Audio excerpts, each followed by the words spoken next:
Hello everyone, आप सभी का स्वागत है आपके अपने और फेवरेट चैनल एडूटैप में। मैं हूं आपके साथ मोना अग्रवाल। तो हम यहां पर एफसीआई एजी 3 की तैयारी कर रहे हैं, जिसमें आज का हमारा टॉपिक रहने वाला है chemical compounds in our daily life, जिसका हम पार्ट नंबर 1 आज की क्लास में करने वाले। केमिकल कंपाउंड्स कौन कौन से हम अपने डेली लाइफ में यूज करते हैं, इस पर एग्जाम में क्वेश्चन आता है।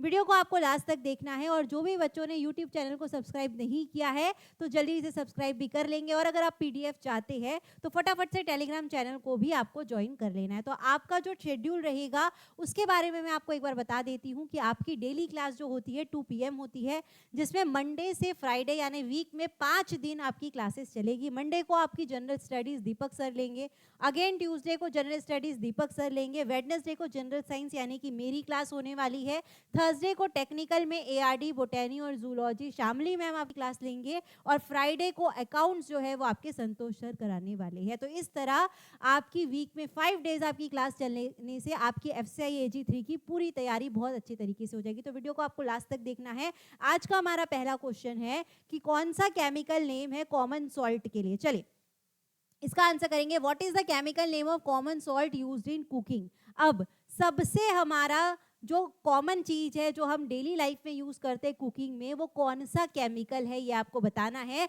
तो आपको याद रखना है वो हम यूज करते हैं सोडियम क्लोराइड। सोडियम क्लोराइड यानी कि होता है आपका NaCl। हर क्वेश्चन में हम फॉर्मूला भी लर्न करेंगे और हम कौन कौन से डेली लाइफ में कंपाउंड्स को यूज करते हैं ये भी हम देखने वाले हैं। तो सबसे पहला कंपाउंड हम अपनी डेली लाइफ में कुकिंग में जो सॉल्ट यूज करते हैं वो होता है हमारा सोडियम क्लोराइड NaCl। तो इसका आंसर क्या हो जाएगा हमारा ऑप्शन नंबर बी। अब NaCl जो है वही हमारा क्या है कॉमन सॉल्ट, और इसमें दो चीज मिलकर बनी है, यानी कि Na जो है वो हमारा सोडियम है और क्लोरीन यानी कि Cl, ये दोनों आयन जो है मिलकर क्या बनाते हैं सोडियम क्लोराइड, और जिससे हमारी कुकिंग में हमारे फूड में टेस्ट आता है, फ्लेवर आता है, और ये इस तरीके से फंक्शन करता है। बढ़ते हैं नेक्स्ट क्वेश्चन की तरफ। सेकंड क्वेश्चन आपका है what is the chemical formula of baking soda. अब बेकिंग सोडा भी हम कुकिंग में यूज करते हैं, केक्स बनाते हैं, हम ढोकले बनाते हैं, उसमें भी हम बेकिंग सोडा का यूज करते हैं उसे फ्लफी बनाने के लिए। तो आपको बोल रहा है कि बेकिंग सोडा का केमिकल फॉर्मूला क्या है। अब यहाँ पे डायरेक्ट पहले फॉर्मूला पूछा है, उसके बाद हम उसके नेम पर आएंगे। तो बेकिंग सोडा का फॉर्मूला आपको याद रखना है कि क्या होता है NaHCO3। ठीक है, क्या होता है NaHCO3। अब देखेंगे आप यहाँ पर भी Na है, यहाँ पर भी Na है, यहाँ पर भी CO3 है, यहाँ पर भी CO3 है, लेकिन वो वाले में H नहीं है और ये वाले में H है। तो जिसमें H आता है वो हमारा क्या होता है बेकिंग सोडा होता है। ठीक है, अब बेकिंग सोडा के बारे में बहुत सारी चीजें हम समझने वाले हैं कि NaHCO3 वो हमारा बेकिंग सोडा हो गया। बेकिंग सोडा को और दूसरे नाम से क्या जाना जाता है, सोडियम बाइकार्बोनेट। ये NaHCO3 क्या है हमारा सोडियम बाइकार्बोनेट बोलिए, या सोडियम हाइड्रोजन कार्बोनेट। आप क्या कह सकते हैं उसे, सोडियम हाइड्रोजन कार्बोनेट भी कह सकते हैं। दोनों नाम आपको याद रखना है। एग्जाम में ऑप्शंस में कई बार फॉर्मूला ना देकर डायरेक्ट केमिकल नेम्स भी वो दे सकते हैं। ठीक है, इसके बारे में आपको याद रखना है कि ये क्या रहता है, व्हाइट कलर का रहता है, क्रिस्टल्स रहते हैं, क्रिस्टलाइन फॉर्म में रहता है, और जो हम कुकिंग और बेकिंग के लिए यूज करते हैं। ठीक है, अब ये बेकिंग सोडा को जब भी हम क्या करते हैं, कोई एसिड के साथ मिक्स करते हैं। एसिड जैसे हमने पढ़ा था कि लेमन में, नींबू में हमारा क्या होता है, साइट्रिक एसिड होता है, ये हमने पढ़ा था। जल्दी से एक बार रिवाइज कर लेते हैं। इसीलिए मैंने आपको कहा है कि आपको हर लेक्चर्स लास्ट तक देखना है, कुछ ना कुछ आपको लिंक जो है दूसरे पार्ट में मिल जाती है। ठीक है, तो लेमन जूस में हमारा क्या रहता है, साइट्रिक एसिड रहता है। विनेगर में हमारा क्या रहता है, चलिए जल्दी से कमेंट में आपको लिखते जाना है। विनेगर में हमारा क्या होता है, एसिटिक एसिड। याद आ रहा है मैंने क्या बताया था पहले पार्ट में, एसिड बेसिस एंड सॉल्ट का पहला ही पार्ट है ये। उसके बाद योगर्ट यानी कि कर्ड में क्या होता है हमारा लैक्टिक एसिड। ठीक है, तो जब भी हम इस बेकिंग सोडा को कोई भी एसिड के साथ, जिसमें एसिड रहता है उसके साथ अगर मिलाते हैं तो कौन सी गैस रिलीज होती है, carbon dioxide gas. Most important question, ये मोस्ट इंपॉर्टेंट क्वेश्चन है आपकी एग्जाम के लिए कि बेकिंग सोडा को जब भी हीट किया जाता है या कोई भी एसिड के साथ मिलाया जाता है तो कौन सी गैस रिलीज होती है। आपको याद रखना है कार्बन डाइऑक्साइड गैस यानी कि CO2। ठीक है, ये क्या करता है, बबल्स के फॉर्म में आता है, और जिसकी वजह से हमारा जो भी फूड मटेरियल है वो थोड़ा सा फूल जाता है, वो थोड़ा सा फ्लफी बन जाता है। तो यानी कि बबल्स के कारण आपका बैटर क्या होने लगता है, राइस होने लगता है, और उसके कारण वो लाइट और फ्लफी बन जाता है। ठीक है, अब बेकिंग सोडा का यूज हम क्या क्या कर लिए, हमने देख लिया कि क्रिस्पी बनाने के लिए, उसके साथ साथ केक्स, ब्रेड और कुकीज़ को राइज करने के लिए, अगर कुछ चीज़ फूली हुई रहती है ना तो खाने में ज़्यादा मज़ा आता है। तो राइजिंग के लिए या आपको फ्लफी बनाने के लिए हम क्या करते हैं, बेकिंग सोडा का यूज़ करते हैं। ठीक है, चलिए आगे बढ़ते हैं, नेक्स्ट क्वेश्चन में आते हैं। Third question, which of the following is used as disinfectant in drinking water. ठीक है, अब याद आया होगा जिसमें हमने मेटल्स एंड नॉन मेटल्स वाले पार्ट में पढ़ा था कि डिसइंफेक्टिंग ऑफ वाटर के लिए, यानी कि जर्म्स को किल करने के लिए हम किसका इस्तेमाल करते हैं, chlorine non metal, chlorine gas का इस्तेमाल करते हैं, क्लोरीन गैस यूज करते हैं। लेकिन आपको यहाँ पर अब कुछ और पूछा है, आपको बताना है कि कौन सा केमिकल हम यूज करते हैं डिसइंफेक्टिंग ऑफ वाटर के लिए, या हम किलिंग ऑफ जर्म्स के लिए, ड्रिंकिंग वाटर को डिसइंफेक्टेंट करने के लिए हम किसका यूज करते हैं। आपको याद रखना है कैल्शियम ऑक्सीक्लोराइड। ठीक है, इसका आंसर क्या हो जाएगा, option number C, calcium oxychloride. अब ये क्या होता है इसके बारे में एक एक करके समझेंगे। कैल्शियम ऑक्सीक्लोराइड को हम क्या कहते हैं, bleaching powder. Most important question, अभी हम डेली लाइफ में ब्लीचिंग पाउडर यूज करते ही है, चाहे हम अपने कपड़ों को ब्लीच करने के लिए, कपड़ों को थोड़ा कड़क करना रहता है, थोड़ा सा स्ट्रॉन्ग हार्ड बनाना रहता है, हम साड़ियाँ वगैरह जो रहती है स्ट्रॉन्ग बनाने के लिए ब्लीचिंग पाउडर यूज करते हैं। साथ ही साथ वाटर में जर्म्स को किल करना है तो उसके लिए भी ब्लीचिंग पाउडर यूज करते हैं, और उसको क्या कहते हैं, कैल्शियम ऑक्सीक्लोराइड, जिसका फॉर्मूला क्या है, CaOCl2।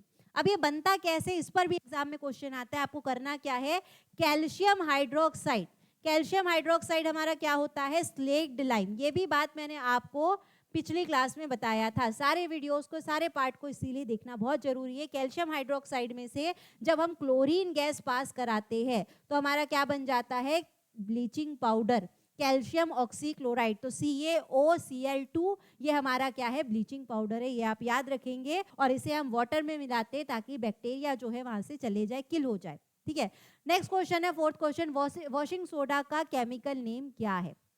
बेकिंग सोडा देख लिया, ब्लीचिंग पाउडर देख लिया, कॉमन सॉल्ट देख लिया, अब आते हैं वॉशिंग सोडा के ऊपर। तो वॉशिंग सोडा का केमिकल नेम क्या है, आपको याद रखना है, सोडियम कार्बोनेट। क्या नाम है, सोडियम कार्बोनेट। और सोडियम बाइकार्बोनेट जो था वो बेकिंग सोडा था, बी से आप याद रख सकते हैं। जिसमें बाइकार्बोनेट आता है वो बेकिंग सोडा, और जिसमें सिर्फ कार्बोनेट आता है वो है हमारा वॉशिंग सोडा। तो वॉशिंग सोडा को क्या कहते हैं, सोडियम कार्बोनेट। और आप याद रखेंगे इसमें 10 मॉलिक्यूल्स ऑफ वाटर भी रहते हैं, 10 मॉलिक्यूल्स ऑफ वाटर। इसे क्या कहा जाता है, वाटर ऑफ क्रिस्टलाइजेशन भी कहा जाता है। जिसमें भी ऐसे पानी के, वाटर के मॉलिक्यूल्स लगे हैं उसे क्या कहते हैं, वाटर ऑफ क्रिस्टलाइजेशन। क्या कहा जाता है, वाटर ऑफ क्रिस्टलाइजेशन। तो वॉशिंग सोडा में 10 मॉलिक्यूल्स ऑफ वाटर लगे होते हैं। अब ये भी व्हाइट कलर का रहता है, क्लीनिंग के लिए यूज में लाया जाता है। साथ ही साथ आपको याद रखना है परमानेंट हार्डनेस। अब वाटर में दो टाइप की हार्डनेस रहती है, परमानेंट और टेम्पररी हार्डनेस। ठीक है, तो परमानेंट हार्डनेस को रिमूव करने के लिए, परमानेंट हार्डनेस को रिमूव करने के लिए किसका यूज करते हैं, वॉशिंग सोडा का। ये भी एग्जाम में बहुत इंपॉर्टेंट क्वेश्चन है। तो आपको पूछ सकता है कि परमानेंट हार्डनेस को अगर आपको रिमूव करना है तो आप किस केमिकल का यूज करेंगे, तो आप याद रखेंगे सोडियम कार्बोनेट यानी कि वॉशिंग सोडा।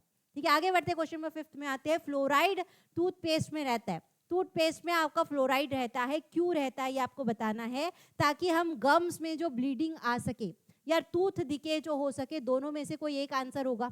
बैड ब्रीथ तो नहीं होगा, स्टमक इन्फेक्शन नहीं होगा, प्लेक फॉर्मेशन नहीं होगा। तो जो फ्लोराइड रहता है आपके टूथपेस्ट में, आपको याद रखना है आपके दांतों को सड़ाने से बचाने के लिए, टूथ डिके से बचाने के लिए फ्लोराइड रहता है। ठीक है, आपने सुना होगा ना, क्या तुम्हारे टूथपेस्ट में नमक है, ऐसा वाला आपने ऐड सुना है। तो नमक वाला जब वो वाला पूछता है वो होता है सोडियम कार्बोनेट, यानी कि बेकिंग सोडा भी आपके टूथपेस्ट में रहता है। बेकिंग सोडा का एक और यूज है कि वो टूथपेस्ट में क्या करता है, उसको बेकिंग सोडा को डाला जाता है ताकि आपके माउथ में जो एसिड आ रहा है, खाने से जो एसिड आ रहा है वो उसको किल कर सके। तो वो हमारा एक सोडियम बाइकार्बोनेट का फॉर्म हो गया। एक होता है फ्लोराइड, भी आपके टूथपेस्ट में रहता है, जो आपके दांतों को सड़ने से बचाता है। अब जब भी आप खाना खाते हैं तो आपके मुंह में क्या आ जाते हैं, बहुत सारे एसिड वहां पे आ जाते हैं। तो एसिड को मारने के लिए या एसिड के रिएक्शन को कम करने के लिए, अगर एसिड रहेगा तो बैक्टीरिया वहां पर बहुत ज्यादा आ जाएंगे। तो एसिड ना आए और बैक्टीरिया भी ना आए, इसके लिए आपके टूथपेस्ट में क्या रहता है, फ्लोराइड रहता है। और जिससे हमारा टूथ डिके नहीं होता है, हमारे मुंह में कैविटीज नहीं आती है, और इसीलिए फ्लोराइड आपके किस में डाला जाता है, टूथपेस्ट में डाला जाता है। आगे बढ़ते क्वेश्चन नंबर 6 में आते हैं। प्लास्टर ऑफ पेरिस का केमिकल नाम क्या है। प्लास्टर ऑफ पेरिस सभी ने सुना होगा, आपका बोन फ्रैक्चर हो जाता है, कहीं गिर गए गाड़ी चलाते चलाते, तो आप जब फ्रैक्चर लगवाने जाते हैं तो आपका वहाँ पर जो प्लास्टर बनता है वो होता है प्लास्टर ऑफ पेरिस का। या आपकी जो सीलिंग रहती है, सीलिंग में बहुत बढ़िया बढ़िया डिजाइन आप बनाते हैं, वो किसकी रहती है? पीओपी की, प्लास्टर ऑफ पेरिस की रहती है। तो प्लास्टर ऑफ पेरिस का केमिकल नाम क्या है आपको याद रखना है? Calcium sulphate hemihydrate. Calcium sulphate hemihydrate. आज की क्लास आपके लिए बहुत इंपॉर्टेंट रहने वाली, बहुत सारे केमिकल नेम्स के बारे में आज हमने पढ़ा है। तो कैल्शियम सल्फेट हेमीहाइड्रेट। अब इसका फॉर्मूला आपको याद रखना है CaSO4 डॉट हाफ H2O। अब इसे ध्यान से समझेंगे, बहुत इंपॉर्टेंट क्वेश्चन है, बहुत डीप में आपको एक एक बात समझा रही हूँ। सबसे पहले हमें लेना क्या है? जिप्सम लेना है। सबसे पहले हमें क्या लेना है? जिप्सम लेना है। बहुत इंपॉर्टेंट क्वेश्चन है। जिप्सम जो है उसका फॉर्मूला आपको याद रखना है CaSO4 डॉट 2H2O। यहाँ पर क्या है? 2H2O है, बस ये वाला मॉलिक्यूल बस जो है वो चेंज हो रहा है, ठीक है। तो CaSO4 यानी कि कैल्शियम सल्फेट के साथ 2 वाटर ऑफ क्रिस्टलाइजेशन लेना है, ठीक है। अब जैसे ही आप इसे हीट करते हैं 373 केल्विन पर या 150 डिग्री सेल्सियस पर, जब आप इसे हीट करते हैं तो ये क्या कर देता है? 1.5 मॉलिक्यूल्स ऑफ वाटर को बाहर निकाल देता है। 1.5 मॉलिक्यूल ऑफ वाटर को बाहर निकाल देता है और क्या बच जाता है? सिर्फ आधा बच जाता है, हाफ मॉलिक्यूल ऑफ वाटर बच जाता है। तो आप जब जिप्सम को हीट करेंगे तो किस में बदल जाता है? वो प्लास्टर ऑफ पेरिस में बदल जाता है। तो याद क्या रखना है कि जिप्सम में कितने मॉलिक्यूल रहते हैं? पानी के, वाटर के 2 मॉलिक्यूल रहते हैं। और जब भी उसे 373 या 150 डिग्री सेल्सियस पर हीट करते हैं, उसमें से 1.5 मॉलिक्यूल ऑफ वाटर बाहर निकल जाता है, सिर्फ आधा मॉलिक्यूल बचता है वाटर का, तो वो क्या बन जाता है? Plaster of Paris. फिर प्लास्टर ऑफ पेरिस में अगर आप 1.5 मॉलिक्यूल ऑफ वाटर मिला देंगे तो वापस से जिप्सम बन जाएगा। यानी कि ये साइकिल ऐसा ही चलता रहता है। इसे क्या कहते हैं? रिवर्सिबल प्रोसेस कहते हैं। ये क्या है? एक रिवर्सिबल प्रोसेस है, ये रिवर्स हो सकता है, ठीक है। चलिए आगे बढ़ते हैं, क्वेश्चन नंबर 7 में आते हैं। Which compound is known as milk of magnesia. अब वो वाली क्लास जिसने भी करी होगी जिसमें मैंने HCl के बारे में बताया था, ये आपको तुरंत ही पता चल जाएगा कि हमारा मिल्क ऑफ मैग्नीशिया होता है मैग्नीशियम हाइड्रोक्साइड। क्या होता है milk of magnesia? Magnesium hydroxide. इसके बारे में एक बार वापस से डिस्कस कर लेते हैं कि हमारे स्टमक में हाइड्रोक्लोरिक एसिड रहता है, जो क्या करता है? डाइजेशन में मदद करता है। क्या रहता है? हाइड्रोक्लोरिक एसिड रहता है। अब कई बार हम ऐसा खाना खा लेते हैं जिसकी वजह से हमें एसिडिटी हो जाती है, यानी कि हाइड्रोक्लोरिक एसिड बहुत ज़्यादा बढ़ जाता है। तो एसिड के रिएक्शन को कम करने के लिए हमें क्या लेना पड़ेगा? बेस लेना पड़ेगा, जो कि क्या है? Milk of magnesia. और यही क्या है? हमारा मैग्नीशियम हाइड्रोक्साइड। क्या है? Magnesium hydroxide MgOH twice. तो ये क्या होता है? कि एज एंटा एसिड में यूज होता है। एंटा एसिड यानी कि एसिड के रिएक्शन को कम करना, उसे क्या कहते हैं? एंटा एसिड कहते हैं, ठीक है। आगे बढ़ते हैं, क्वेश्चन नंबर 8 में आते हैं। Soap is made by process of saponification which involves. Soap जो मेथड से बनता है उसमें क्या क्या चीज यूज करते हैं? सोप बनाने के लिए हम कौन कौन सी चीजों का इस्तेमाल करते हैं ये आपको बताना है।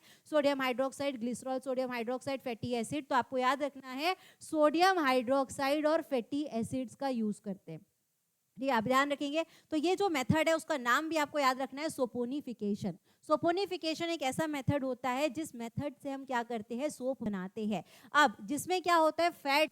फैट्स या जो भी ऑयल है, ऑयल यानी कि फैटी एसिड जो है, जब हम उसे किससे रिएक्ट कराते हैं? स्ट्रॉन्ग बेस होता है हमारा सोडियम हाइड्रोक्साइड।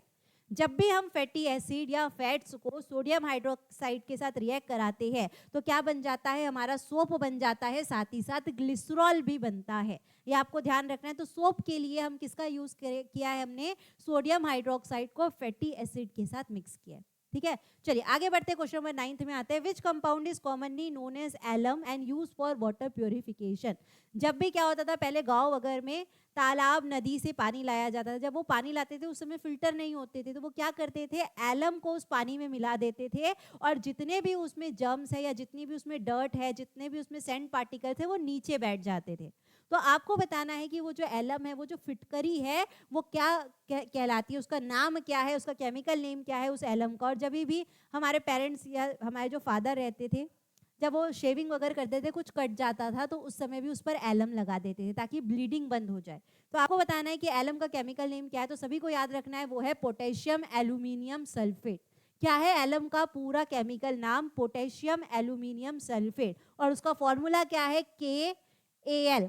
इसमें पोटेशियम भी है और एल्यूमिनियम भी है, दोनों चीजें याद रखना है, सल्फेट SO4 और 12 मॉलिक्यूल्स ऑफ वाटर, यानी कि एलम क्या है, हमारा डबल सॉल्ट है। डबल सॉल्ट क्यों है, क्योंकि इसमें पोटेशियम भी है और एल्यूमिनियम भी है और साथ साथ सल्फेट भी है और 12 मॉलिक्यूल्स ऑफ वाटर है।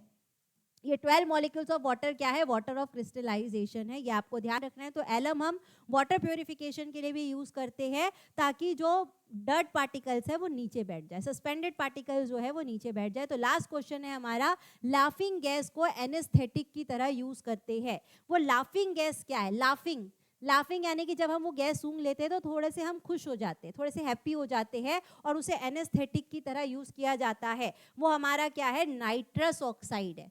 क्या है, नाइट्रस ऑक्साइड, और उसका फॉर्मूला क्या है, N2O।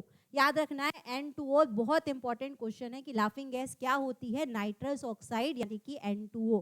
ठीक है, तो ये नाइट्रस ऑक्साइड जो है ये क्या है, एकदम स्वीट स्मेलिंग गैस है, स्वीट स्मेलिंग गैस है और ये एनेस्थेशिया में यूज करते हैं। जब भी कोई सर्जरी वगैरह होने वाली रहती तो पेशेंट को एनेस्थेशिया दिया जाता है ताकि वो थोड़े देर के लिए बेहोश हो जाए या उसको कुछ इफेक्ट ना हो अगर हम उसमें सिरिंज वगैरह लगाते हैं तो। ठीक है, तो वो एनेस्थेशिया में कौन सी गैस रहती है आपको याद रखना है, लाफिंग गैस रहती है।